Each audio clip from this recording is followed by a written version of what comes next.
One of those school districts is in Holyoke, Massachusetts, where 80% of the 5,300 school children are from the island or are of Puerto Rican descent, the San Juan Daily Star reported on Tuesday. The district there is asking parents to let the school district know as soon as possible if they plan to take in any school-age relatives. At the top of the list of concerns is the emotional well-being of students, not only for newcomers but also children whose relatives are affected or whose homes could suddenly become crowded with extended family. It wasn't only going through the hurricane and listening to horrific winds and thinking there won't be a tomorrow, said Ileana Cintron, Chief of Family and Community Engagement for Holyoke Schools. The aftermath of scarcity, and people being very anxious about where they will find food, that definitely has an impact on children.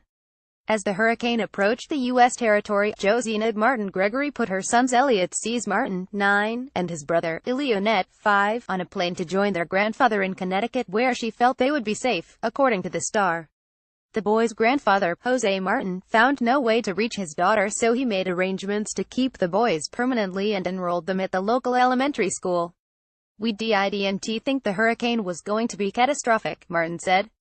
"With the situation Puerto Rico is in now, it's difficult.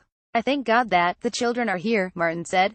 "They're in school. They have food." The boys represent what is expected to be a trend of Puerto Rican children coming to the United States to go to school as the island recovers and rebuilds.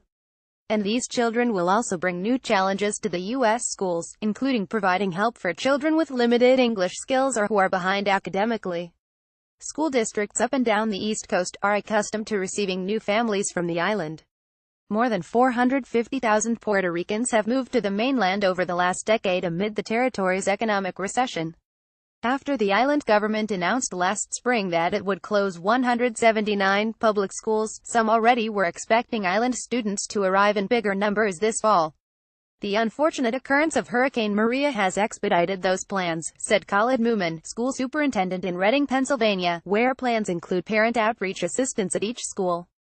U.S. federal law calls for displaced children to be enrolled in public schools, including those affected by natural disasters. Miami-Dade County Public Schools Superintendent Alberto Carvalho said he expects hundreds, and possibly thousands of new students to enroll in public schools once commercial flights are back on schedule, the Star reported. Carvalho has reportedly been communicating with Puerto Rico's Education Secretary, Julia Kelleher, on how to best accommodate the students, including providing transportation to and from school.